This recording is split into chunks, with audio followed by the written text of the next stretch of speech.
Bill Hennis.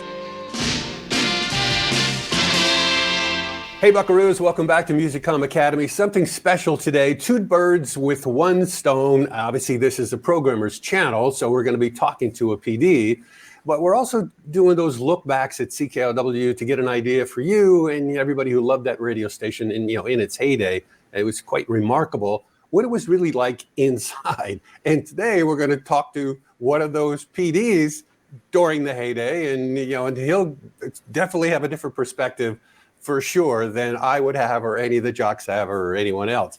And that particular person is Bill Hennis. How you doing, Bill? Welcome to the channel. Great to have you here. I'm great, Buckaroo.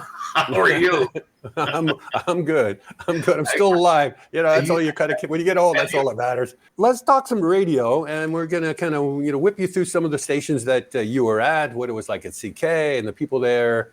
And also just talk some programming stuff that has nothing to do with anything. It's just pure radio programming. I thought that would be kind of interesting for people who watch the channel. But in order to do that, we have to go back to the beginning. And when you got into radio, how did you get into radio? Everybody has a different story of the way they actually got into the business. I entered a contest of the number one disc jockey in Detroit who worked for the ABC station there, WXYZ. Mm-hmm. His name was Mickey Shore. Mickey Shore, he had the electronics company for tape shacks and all that stuff. Yeah. But anyway, I entered a contest that he was running, and the prize was a Webcore tape recorder. And I'm thinking, woo, this would be great for me because I had a little studio in my basement, a couple of turntables and some stuff and a phony microphone, and I was pretending I was on the radio. Anyway, I win the contest. I go to the station to pick up the prize. In the course of me picking my prize up, Mickey and I began to chat. Yeah. I was 15 years old, and he asked me, I was telling him, I said, you're playing some great records, man. I love music. And he says, you're into music? I said, yeah. I said, I really love music, and I have a little radio station and stuff off the air, but at home. And so anyway, we get talking, and he realizes that I have a great deal of music familiarity with the teen audience, which he used to get. Or he had, but he wanted to get more input on it. After school, I would go to the station and I would meet with all these different record promoters that were coming in. And Here I am, a young kid. That's where I met all of the people, a lot of the record promoters from Detroit, like Armin Baladian, Sammy Kaplan, et cetera, et cetera, et cetera. Yeah. And I became his conduit for what songs to play and how to work some of the different stuff. And I began to learn a lot about radio because I was in the studio every evening during his 7 to 10 show. It's so interesting because, it's funny. I've had this conversation with a bunch of people and even did a few lessons about it. I wonder sometimes right now if a lot of the problem with radio picking up a younger end is because they have no one usually at a radio station that fits the younger end. Everybody's older, and like Mickey, obviously he was a smart guy because when he did those electronic stores, he made a fortune, and obviously he was a star on the radio, but he had enough sense to go, I'm beyond the demo that I'm shooting for, so let me get a kid in here and find out what the demo wants. That's pretty smart, really. He got into radio himself when he was 14. He was hanging around. They finally put him on, and he could do all kinds of voices and stuff. So they utilized him when he was young, and I think he saw a little bit of me in him. That's how I got started, and from there I got into, he got me a job at WXYZ TV, and I became the cue card holder for Soupy Sales, and all the George Hunter, who used to do Mural Stone commercials and stuff.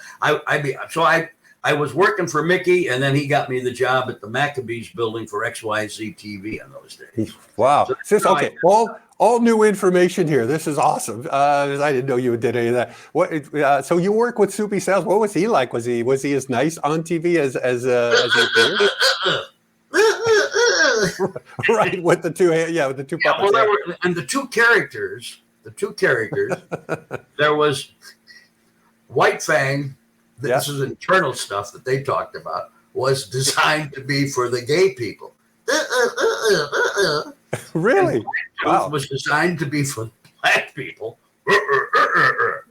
All right. Wow. Wow.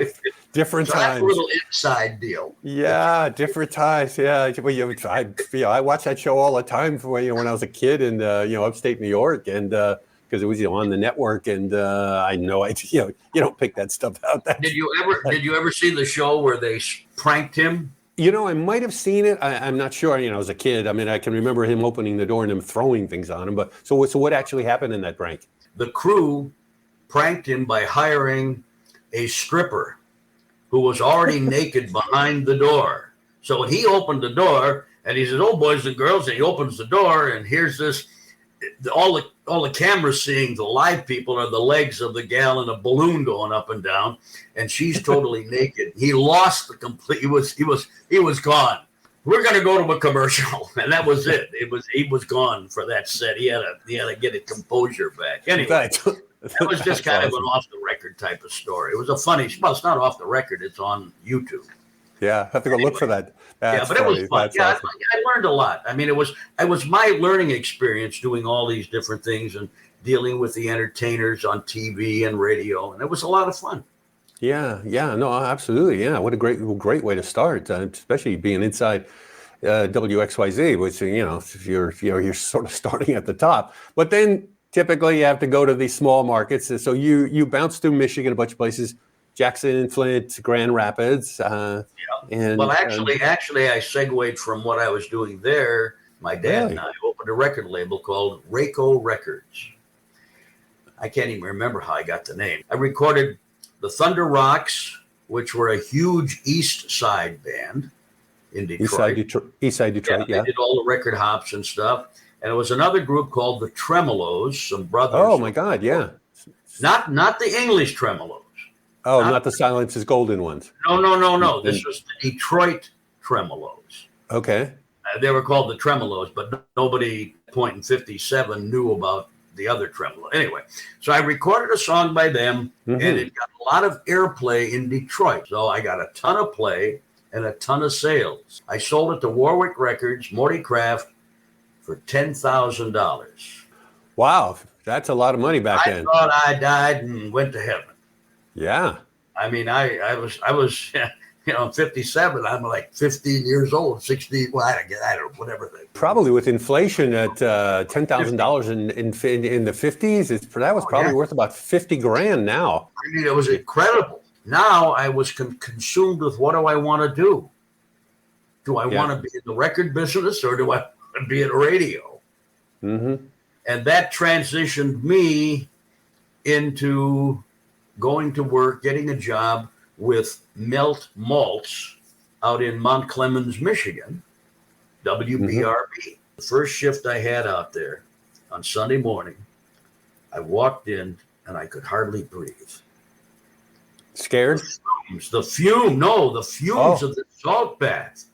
Oh. I had to pick up the sign on and read it live, and I had to do a 5-minute newscast, and I choked my way through the entire newscast on the sign on. Thank God the owner wasn't listening. Of course, I was new in the business, actually on the air now. So I'm trying to figure out how to be a personality or how to get a style. And I thought, this would be great.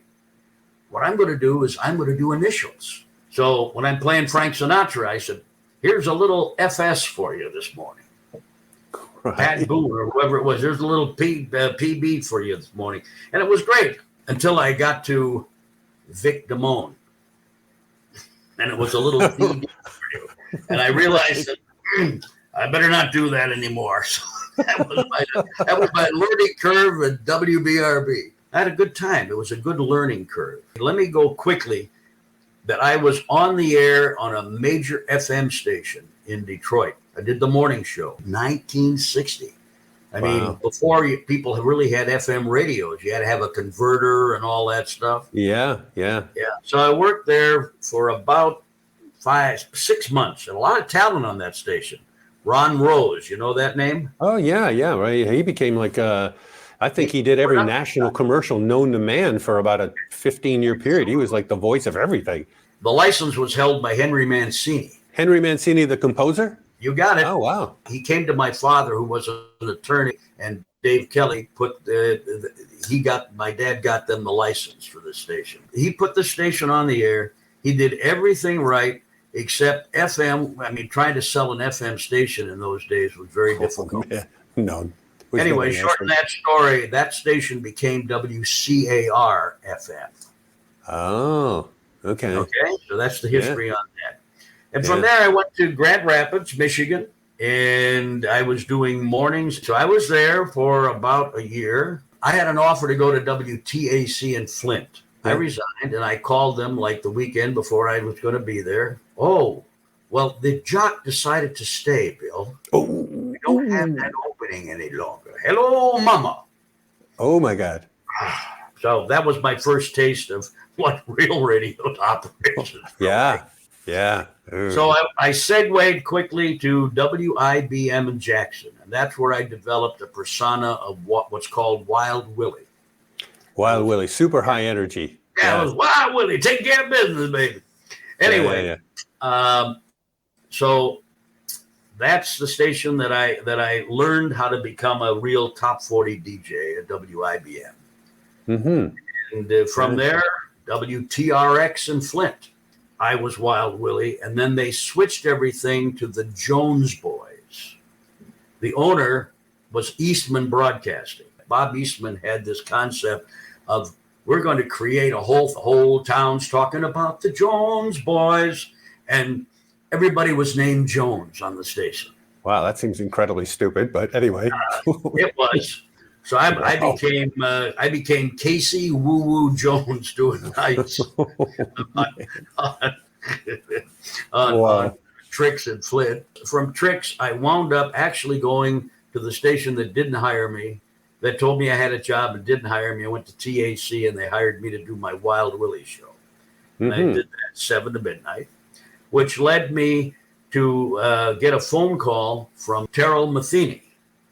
Oh, yeah, legendary. He was in Louisville at WKLO, and it was a #1 station. He was looking for a night jock. He called me. It was the first time a program director ever really talked to me. He called me on the phone, and we talked for 2 hours. And I'm thinking, this is great. He wants to know about me. I says, well, what do you want me to do? And he said, I want you to do the act that you sent to me. Shorten the story, I got the job, and I went down there. I was really interested in getting into programming. Terrell was the afternoon jock on KLO. I was the night jock. Terrell went on the air at 3 to 7, and I would come in around 4 o'clock, and I would sit there with him on the air talking programming. Bert Sherwood called Terrell looking for people to be a program director. And Terrell once told me, I asked him, I said, why did you recommend me for the job? He said, well, 2 reasons. He says, I knew you had knowledge, and I knew you had a lot of things going on that you would do. And also, I needed to do my radio show in the afternoon, and I can't do it if we're talking programming. You're driving him nuts. Yeah, right. Exactly. That's funny.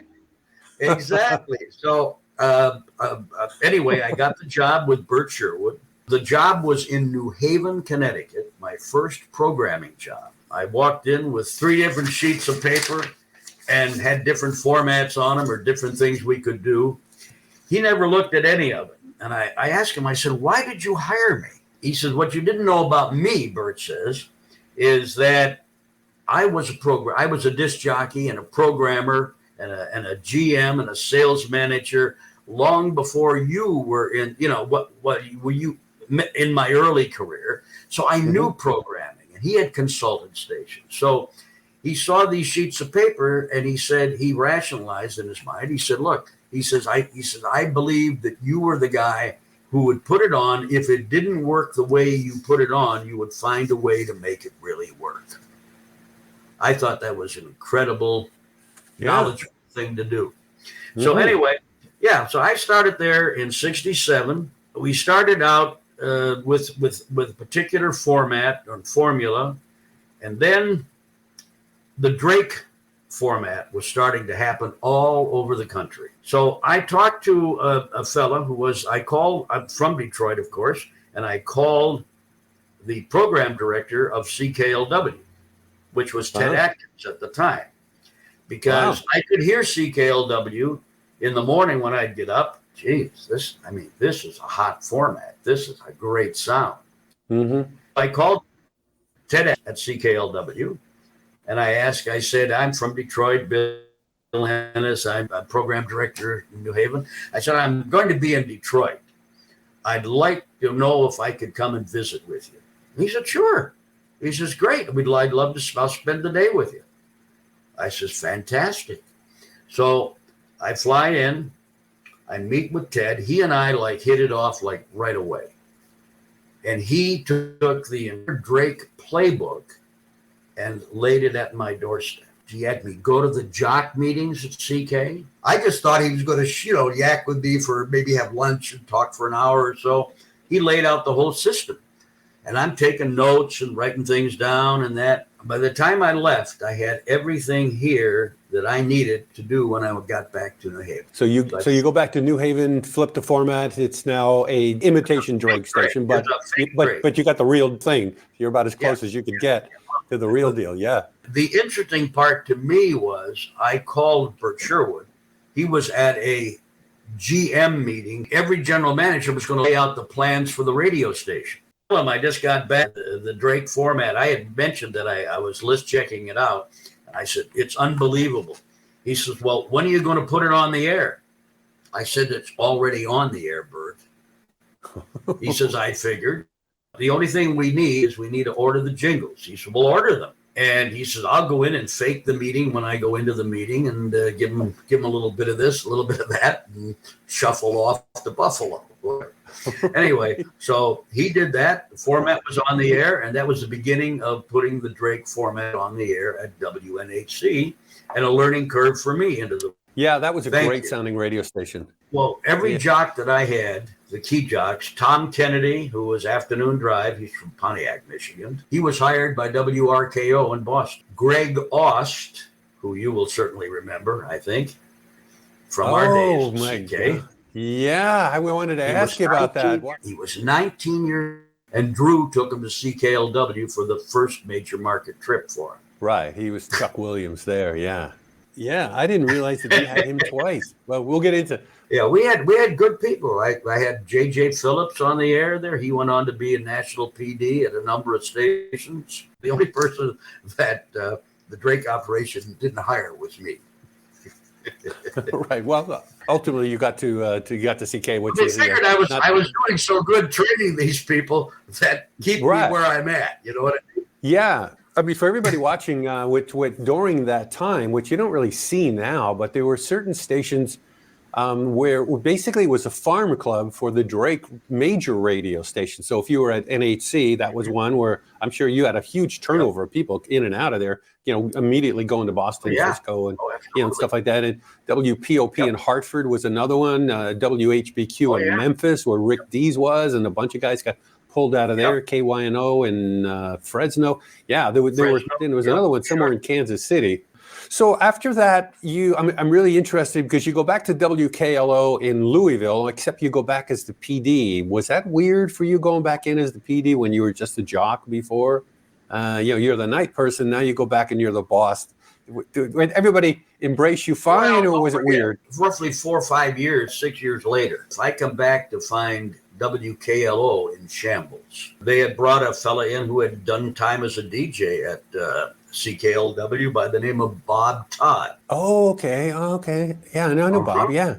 Yeah, we're all good friends. I mean, we were very close friends. Yeah. But anyway, somehow while I was in New Haven programming, Wacky hired Bob Todd to consult. He came in. He did promotions, contests, ring-a-ding. He hired Gary Burbank on that staff. Is that the first time you encountered Gary at Wacky when you were at KLO? When I came back as PD, yes. And that's my first encounter with Gary. Yeah. And so I went in and I found that KLO was in shambles. So I basically draked up that station, put the Drake basic formula in there. I had a terrific time there. And the key contest that got me to CKLW, got the ratings, I had limited funds at KLO for promotion. I had to come up with unique ways. And what I finally did is Chuck Berry came out with My Ding-a-Ling. Wacky refused to play it. And I put it on every hour. And after the phones just went crazy for this song. By the way, that's the only #1 song that Chuck Berry ever had. Really? Wow. Never had a #1 song till he did My Ding-a-Ling. Interesting. Did not know that. Yeah, so anyway, phones are blowing off the hook, man. Hey, My Ding-a-Ling, My Ding-a-Ling. So I said, okay, let's do this. We designed a contest. I had my production director was Mike Rivers from CKLW. Downstairs in the KLO, they had a huge recording studio that they had built. So he did all the productions. He was excellent, and did weekends for me. Great job, great productions. We created this contest. Everybody in Louisville is entitled to have their own ding-a-ling. Right. And we gave away ding-a-lings, as silly as that sounds. Yeah. But, so what was that, a little bell, like a bell on a bicycle? With 3 bells on it. Had a string, tied a string in these bells, and like Christmas bells, kind of. Yeah. So we gave away My Ding-a-lings. The phones went crazy. The whole town was talking about it. And the ratings came out, and we were like, boom, far and away, #1 in Louisville. And I get a call from a station in Atlanta, WGST. And they fly me down. It sounded like a really good opportunity. In fact, I even put a down payment on a house down there in Atlanta. Wow. Well, that's optimistic. Yeah. And then I fly back to Louisville. I walk in the door. The phone rings. Who do you think's on the other line? Well, the way you're going, it must have been McCord. Herb McCord from CK? Absolutely. I am whizzing on my pants at the moment. But he calls. I don't know. I know. Yeah. I met Herb when I was in New Haven. He was the manager of WCBS FM. In New York City, yeah. In New York. And he called me from New Haven to interview for that CBS FM job. Oh. And this whole thing goes round and round. Yeah. Yeah, didn't know any of this. Wow. So inside scoop. Cool. Yeah. So I sit down with Herb. We have a great conversation. The other PD that he was looking at for that job at CBS FM was John Guerin, who became the PD at LS. He was in Philadelphia doing the Philadelphia Triangle FM or whatever this, I don't know who owned it at the time. Anyway, so it was a format similar to CBS FM. So obviously I'm doing top 40. He's doing more of a adult contemporary, and that's kind of what CBS was doing. So Herb hired him. Yeah. Right, which was the right call there. So the reason I bring that up is that ties in to Herb McCord phone calling me, and he's saying, Bill, can you fly in tomorrow? And another thing I need to mention to tie this all together, that's how I met Herb. Okay, I gave you the Herb story. Yeah. Rosalie Tremblay and I were talking on the phone once a week when I was in New Haven, Connecticut. My God, never knew that. So all of this is like totally new. None of us knew that. Obviously, Rosalie. No. Yeah. No, I knew Rosie. We talked every week. She would call and ask me what R&B songs are breaking out. Yeah. I would tell her what's happening in New Haven and give her the what's up. And she'd share what's going on in Detroit for me. But we had this. So this was going on since 1968. Yeah. The other thing is Paul Drew, as I mentioned, took Greg Oss, Chuck Williams to CKLW. Yeah. So he knew about me. We met at conventions and talked and stuff. Right. So all 3 people, Herb, Paul, and Rosalie, Herb had asked the other 2, the 2 of them, and he was going to do it too, to put a list together of 5 names that he should talk to. My name was #1 on all the lists. That's how I got the phone call. Wow, fascinating. Yeah. And it's, it really is amazing. Plus it's ultimately it's your hometown. So you're coming all the way around again, right back to the beginning. Well, it's funny because I was going to ask you about it. Was it odd to all of a sudden have to deal with Rosie because because when at CK you had like the all-star management team around you. I mean, you got Byron McGregor. He's the news director. Oh, Okay, yeah. that's heavy duty. You got Ed Budabaugh, perhaps the best chief engineer in North America, bar none. Ed was unbelievable. Ed invented so many things for radio. Tri-band processing, 5-band processing. It just didn't exist. So you got an amazing engineer. You got an amazing news director. Yep. And and you got McCord, who went on to run chains and own stations. I mean, he really knew the business. Right. Consummate showman, and then you got Rosie as the music director. So I thought maybe Rosie might have been intimidating to you walking in there, but you already know her for like 3, 4, 5 years. I know her. Yeah, I know her. She awesome. and we're both musical files. Oh, for sure. We love music, so. We had very limited problem. The only problem we had was dealing with that bloody Canadian content. Yeah. That was the problem of that operation, is to find a way. Because when I got there, if my memory serves me correct, you were playing a Canadian gold once or twice an hour, most of the time, and there really were only about maybe 31 legitimate Canadian golds at that particular point in time. It was the infancy of the industry, so there was no past. It was hard. It was horrible. And the music, the music in the beginning was brutal. What was it? 29 point. It was 30 on the button, but we always tried to be a little under 30 because you didn't want to go over. So you're shooting for we were shooting for something a little over it. That's what it was, because you didn't want to be under. Right. Yeah. Rosie said, what do you think we can do? I said, let's try this. When she does her local music survey in Detroit, I keep forgetting this hand doesn't get up there when I'm doing this. Anyway, when she's doing her music in Detroit, the phone calls, she's getting a list of the hits that are in the Motor City. But in that list, there were some legitimate Canadian songs. Yeah, there was. Yeah, legitimate Family, some others. Yep. Exactly. Mm-hmm. So what I suggested, I said, let's do this. Why don't we take the Canadian songs that you get in your legitimate top 30 survey? We will extrapolate them out of the rotations from the regular stuff. Let's say there's 3 or 4. Usually there were 2 to 4. Let's say 3. Yep. Okay. So 3 of those. Let's take 3 of those. We'll plug that into a new rotation called Canadian currents, Canadian powers, if you will, we could call it. Yep. And I said, and then let's look at the Canadian, what was it called? The Canadian list of hits. So let's go beat there. There was a survey. There was a bunch of different ones. One was RPM. That's what I was thinking of. Yeah. I think what it was. But RPM. What we did, I said, let's take that. Look at the Canadian hits that are on there from this top down that we're not playing. Yeah. And let's pick up the remainder of those somewhere in the top 15, put that into a special Canadian rotation from 6 to midnight. And that's what we did. Yeah. And we held the ratings very nicely with those. Yeah. And we were running about a 9.5, 12 plus share, just usually a little bit behind JR.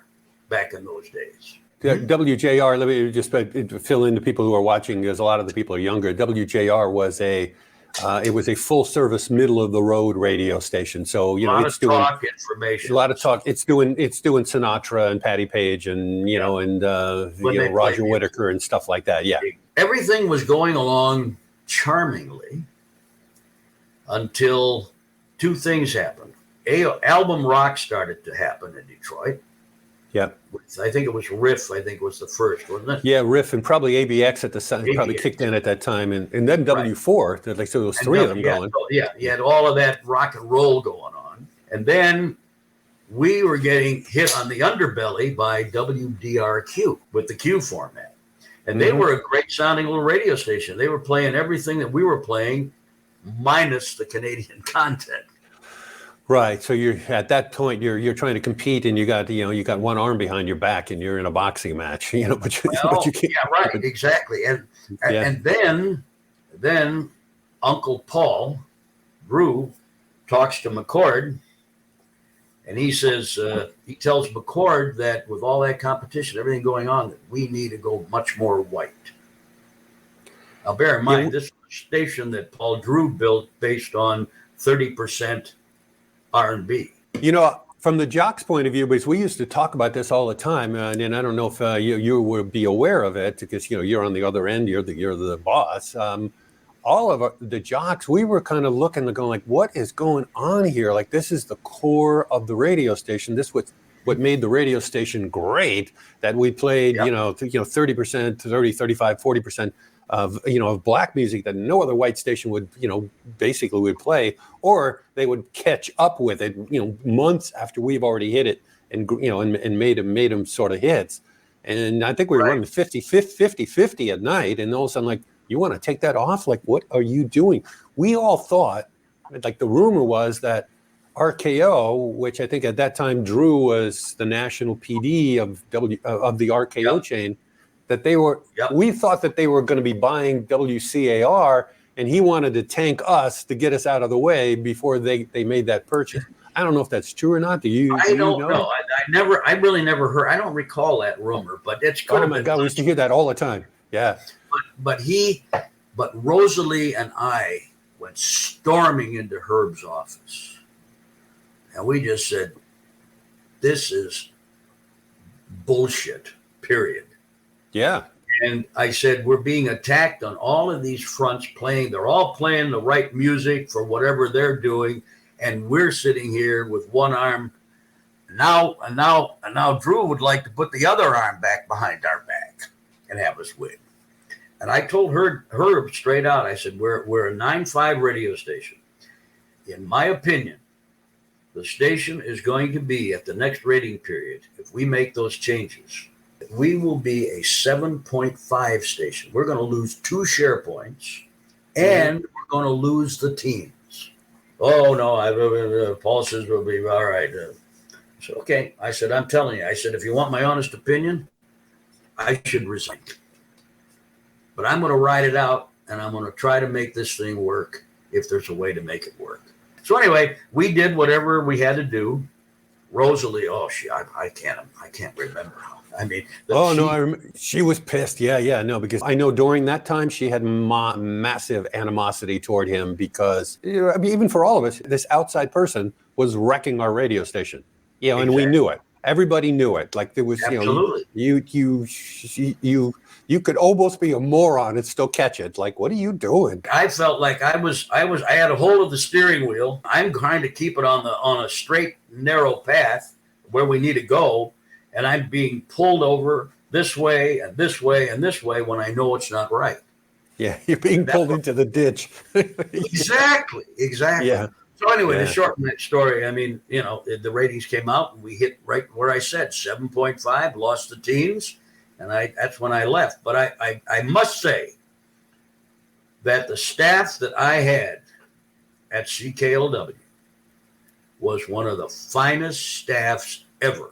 Everybody had their own little personality. I got a plaque up here from all of you guys.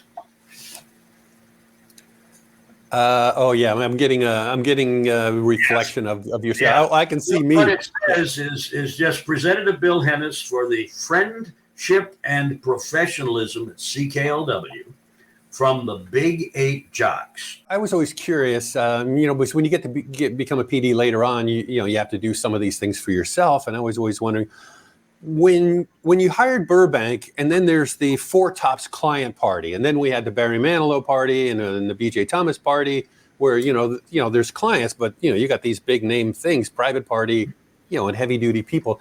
Did you put those together? Did somebody else? Did we pay for those? Were they gratis? Were they? Herb did all of that stuff. He did all that. That was all sales stuff. There were some pretty cool things. You were the PD, I'm pretty sure, when Elton came in and did the show. Yes. Oh yeah. EJ the DJ. Elton John comes in for those watching. Elton John comes in and does a 3-hour show. Right, and I did the cue cards for him, and I gave him the EJ the DJ routine. In fact, Drew picked that up at other stations. He liked that because he was high on Elton John, rightly so. And so we, Yeah, he did it. What did he do? An hour, I think, right? I think he did an No, hour. he did 3 hours. He did he the do whole all show with three? Bill. He did all three with Billy. Yeah, With Billy. and Okay, yeah. That yeah, was because tremendous. funny story. You would have to be there. It's like when Elton's doing the show, and you can look into the control room because there's a big glass window where you could see him and Bill. Elton's in the driver's seat, so to speak. He's gets to do that. To the operator to hit everything next, and Billy's sitting there with him, to talk him through. ID's coming up, say this, and blah blah blah blah blah. But he has to go to the bathroom. All of a sudden, he's somewhere in an hour and a half in. He's got to go to the bathroom, and he has to run down the hallway. So he runs down the hallway. He takes a whiz and comes back, and he does the show. And, okay, fine, no big deal. Happened to walk in there, I don't know, like a little bit later, and right where he would have been standing to take it on the wall, somebody had written, "Elton, don't eat the mince." So that's what he would have been staring at, and it was like, oh my God, who would have? Somebody literally had written on the wallpaper, and this was a fairly new building, and wrecked the wallpaper. You're right. It was a fairly new building. Were you also the PD for I don't know, 2, 3, 4 years, somewhere in there, maybe longer, but definitely 2, 3 or 4 years. Alice Cooper would come in and do the Halloween show with Ted Richards. Same thing. He would sit in there with Teddy for the whole show. That helps the audience relate more to the station. It's very good. Excellent. Yeah. And you kind of marry yourself to stars. Absolutely. Let me ask you the Greg Oss, Chuck McKay, Chuck Williams story. You're the PD. I didn't realize that you had already hired him a few times. He's back at CKLW, and he blows himself up again on the air in one of those epic things. He's breaking in again first couple nights, maybe the first night, the only night. He's on the all-night show, and you obviously get a call from the operator. Take it from there. Oh, well, I knew Chuck McKay could possibly be a loose cannon. My instructions to him were, I have a very funny morning man in Gary Burbank. I'm not hiring you to be funny or outrageous particularly. I'm hiring you to be the big sound of the all-night guy. And that's basically what I want you to do. He's, oh, great. So I listened to him for the first 2 nights. He sounded fantastic. He was a good jock when he wanted to be, yeah. Oh, and he's on, man. Whew. The third night, I go to sleep. And I get a call from whoever the news person was. I answer the phone. They said, "Are you listening?" I said, "No." I said, "You just woke me up. What's the matter?" He says, "Turn the radio on." I said, "What's the problem? What's the problem?" I said to him like that. "What's the problem?" He says, "Turn the radio on. Click." Oh, man. So I wander out to the kitchen. I turn the radio on just in time to hear Chuck McKay say, "And Jesus, I need your help now." I'm like, what? So I pick up the phone. I said, "What the fuck are you doing?" And he goes, "Well, I'm just doing the format, Willie." Click. But I'm thinking to myself, see, I don't know all of this stuff's been going on since he signed on. Right. I think this is something that just happened. Yeah. No, it was going. Yeah. And it was a night in Windsor where we had black ice on the road. You know what black ice is, right? Where you yeah. Slip all super over. slippery. Yeah. And I get into my car. I fire that thing up. I'm thinking, okay, don't speed because you can't stop. It's too icy. So I drive to the station. And just as I get to the station, I hear him say, "All you friends out there in Radio Land," he says, "you probably don't know what a Segway is, but you're about to find out." And he says, "It's been wonderful being here." And he kept taunting me and McCord all night, which I didn't know at that time. "Hey, you going to fire me? Hey, Herb, am I going to make a lot of money for the station? Willie, are you going to fire me or what?" He was doing this all night. Yeah. And so by the time I got there, he says, "You're going to find out what a Segway serenade is and like to say goodbye." And that was it. And when I got there, he was already packed and ready to go. And I picked up his key or his ID or something. And I says, "Just go." he melted down the other time at CK just when I got there. I was there like, just a couple days breaking in on the night show because I was taking Walt Baby Love's place and he was doing afternoon drive. Did Drew hire you too? No, Frank Brody hired me. I was the last person to get hired by the RKO organization when they were still there at CK. Right. And so I'm taking Walt's place. Chuck is doing afternoon drive and he gets blown out because he does the joke with, let me see if I can get this right. He's playing Tommy James and the Shondells. Crystal Blue Persuasion? Yes, and now here's a song about a girl named Crystal and a boy named Persuasion. And the thing just hits Crystal Blue. Yeah, and it's like, boo, get out. And so then they're like, what do we do? So they grabbed me from nights and put me into afternoon drive, and I did that for 2 years before I went to ORFM in New York. Yeah, I mean that was like, it was great for me, but it was like, wow, to blow your to get yourself blown out that many times, it's crazy. Yeah. How many jocks do you know that ultimately end up going off the rails, sort of in that same way? The problem is that they have great talent, but it's hard to keep it under control. So after CK, you become a national PD for the Ray Hall Group. What stations did they have? AM and FM in Indianapolis and Tampa, WLCY, and they had an FM station. Was that Y95 in Tampa? I put Y95 on, yes. Oh, nice. Okay. Yep. That was a whole different thing for me, being a national PD. It was really a great time. So you do that. And then you jump ahead. And then you jump to Philadelphia. You get a call to go to. Yeah. Well, it was one of those wonderful radio stories where the new president of the company, he came into my office in Indianapolis. I had done some checking on him. His name was Alan Henry. Everything I found out about him was not on the positive side of the scale. Anyway, I was looking forward to meeting him, though. So he comes into my office in Indianapolis and he says, closes the door, sits down, and he says, I got to tell you, I've not heard any good things about you, Bill. I looked him right in the eye and I says, isn't that amazing? I haven't heard one good thing about you either. Okay. Yeah, that's a recipe for goodbye. Yeah, that's it. I knew that was going to be a goodbye at that time. So anyway, I get a call from a fellow by the name of John Tenaglia. And Tenaglia owned Wi-Fi 92. Great call letters, huh? Wi-Fi. Back in those days. Little ahead of its time back then. Bert Sherwood was in town at WIBG. Bert and I being friends, I would go over there in the evenings. We'd play ping pong and shoot the shit up, just general stuff, not radio stuff. Things kind of go a little bit awry with John and I. So anyway, I wound up leaving Wi-Fi to go to Wibbage, where Bert is the manager. Radio was always a relationship business.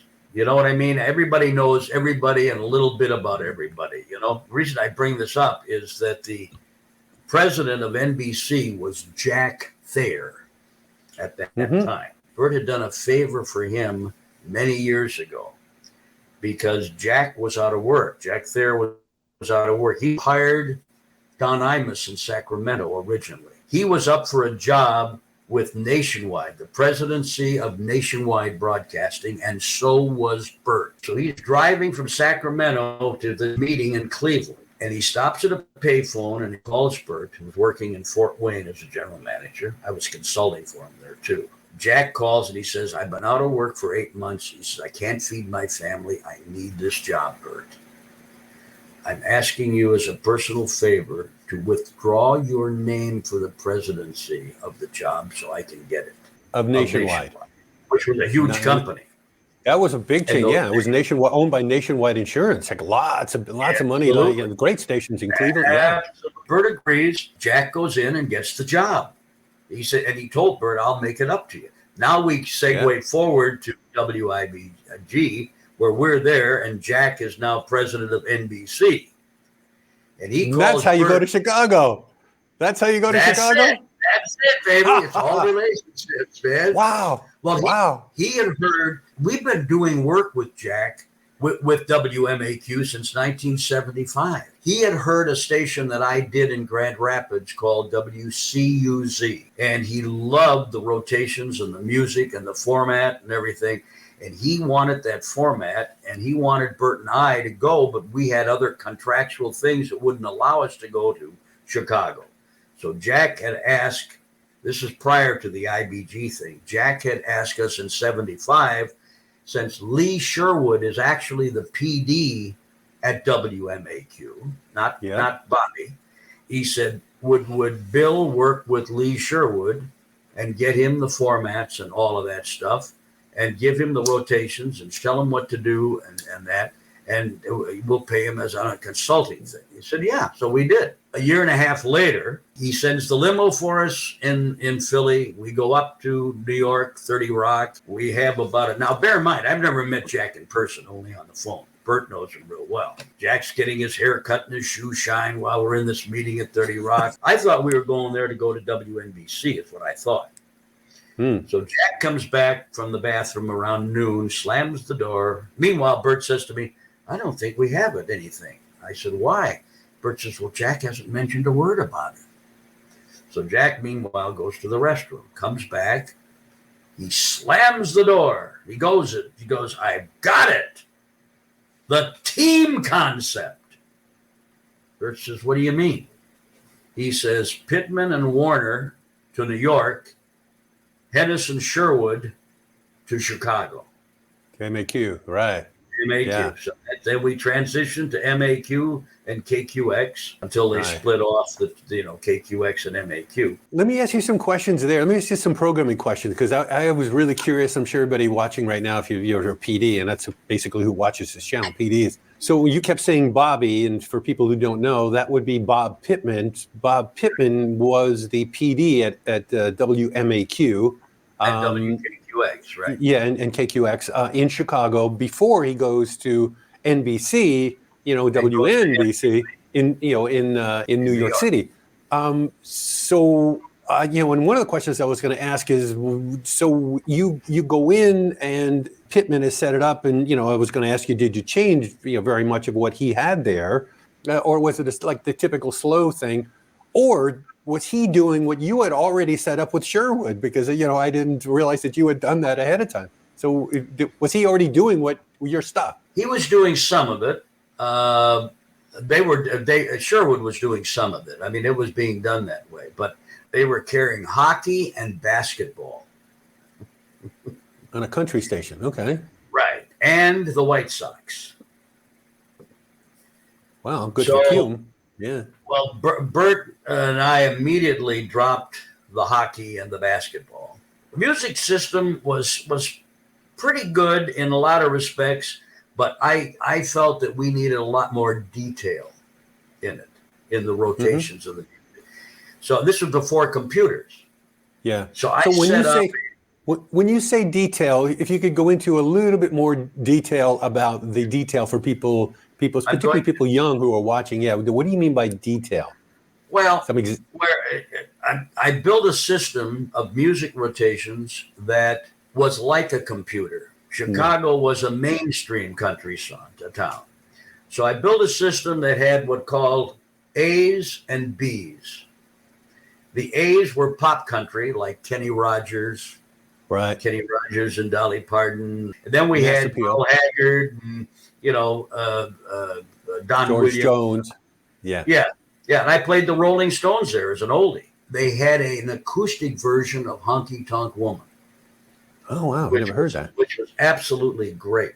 So I put that in rotation. But that's neither here nor there. I mean, that's just, but what I did is I separated every category into two. So we had Power Gold A's, Power Gold B's, A's, B's, and C's. And the rule was basically that you could always play two A's back to back, but never two B's. And the perfect thing would be A, B, A, B, A, B. Right. And that didn't exist when you got there? No. Okay. No, interesting. Not at all. Yeah. We had what was called producers, but they really weren't producing anything. I turned one guy into the music scheduler. And I took each category and we went through the songs that were in there. we found out how many were up tempo, how many were down tempo, and that's how we built the format for that category. That you had to, in other words, let's say 60% of the category was down tempo, 40% was up tempo.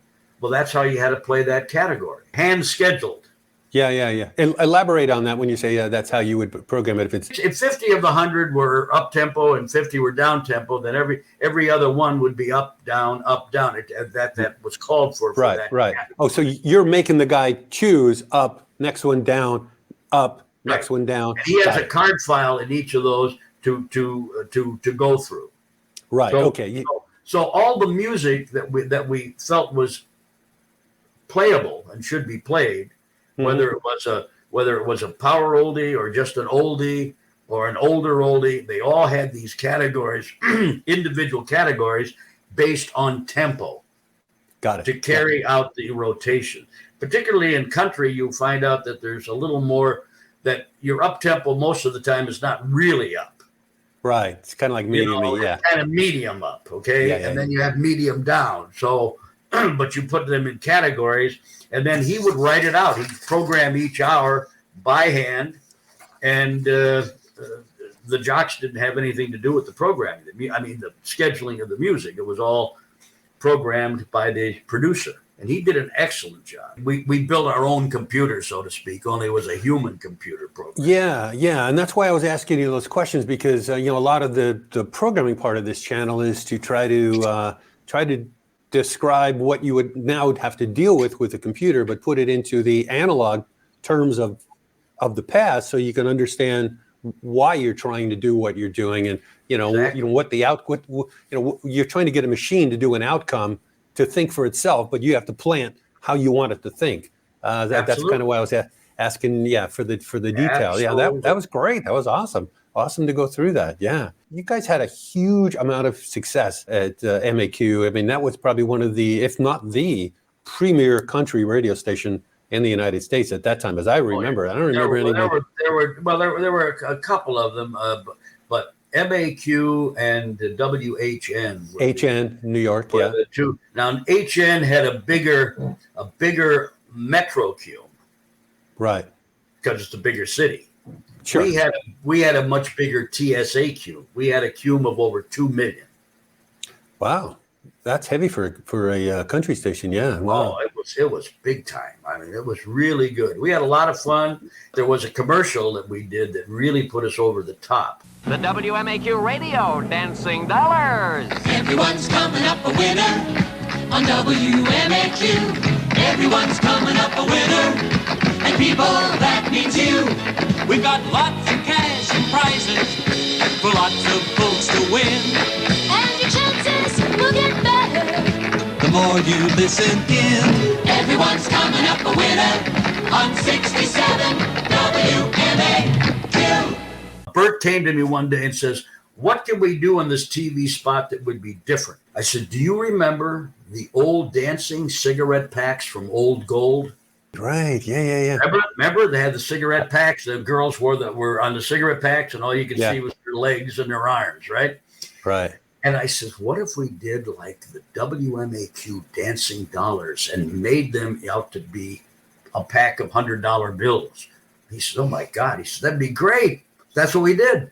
We went to California. We produced these spots. There are 3 spots that we did. So you guys have massive success at WMAQ and then KQX. So you and Bert, I mean, you guys are like a tag team. You're like the Borg. Everywhere you go, you end up eating other people for lunch, which is kind of cool. But then you go into consultancy, which I remember when that happened, I was sort of surprised. I go, well, so what possessed you guys to do that? Although I guess Bert had already done it. I'll give you the simple answer. We had been through Jack Thayer as the president. Right. We had been through Fred Silverman, Thayer, Silverman, and now Bob Mounty. Okay. And every time you have a new president, they have to come in, have to meet everybody, and you have to present yourself. You have to resell yourself. And I was like, oh my God. So one day I said to Bert, let's go into the consulting business. tired of all of these presentations and everything. That's what we did in 82. As we say in the trade, we took our balls in our hand and we flew to New York City and resigned. Didn't have any business. Didn't have anything going. And we started Sherwood Hennis Consulting. And all of a sudden, we're getting all of these stations. We had over 35 clients. Wow. Wow, that's a lot. We were in Phoenix. We were in LA. All country or all formats? All formats. Mostly top 40 and country. I really liked it. Bert was used to solving a lot of problems, as a manager does all the time. Everybody comes into the manager and blah, blah, blah. Yeah. And but in the consulting business, that doesn't happen. You have to make the calls. You know, you'll get one here and there, but primarily the phone doesn't go bring, bring, bring all day. You know what I mean? Yeah, I was going to ask you that. I was assuming that big, of the two, kind of like Drake Chenault, and then you and Bert, given the histories of both of you, that he would have had to do some selling. He did some selling. I found I was doing a lot of selling because I wasn't selling me. I was selling Sherwood Hennis. I find it very hard to sell the individual. Yeah. It's always better if somebody else does it for you. Let me pat myself on the back and tell you how good I am, It's like the old story, you know nothing until you're 50 miles out of town, and you know all the answers. Most of them were AM FMs. The FM would be top 40, the AM would be country in those days. Nice combination, yeah. Bert got tired of the role that he was playing. Let me put it that way, in between the two of us. Not with me. We weren't upset with each other. He just wasn't as happy in the consulting business. I was very happy. Yeah, I just kept going, and he decided to go into the brokerage business. I can understand why Bert would kind of want. He probably just wasn't feeling fulfilled doing that role as opposed to doing everything that he was doing before. So you do that for a bunch of years. You probably still dabble in it a little bit right now. But then you got into, which I was really surprised, like in 2004, which is pretty early on, you get into having internet radio stations. So you have 3 stations for Today's Hottest Hits. And that brings you to our website, which has 3 stations. One is Today's Hottest Hits, and I have Today's Hottest Country Hits and Today's Hottest Hip Hop Hits, which is hip hop. But anyway, so that's what I do now. I do some consulting, and I have these internet stations. And my wife, Rosanna Hennes, she helps me with the programming of the stations. Nice. A family thing. You take care. See you, Bill.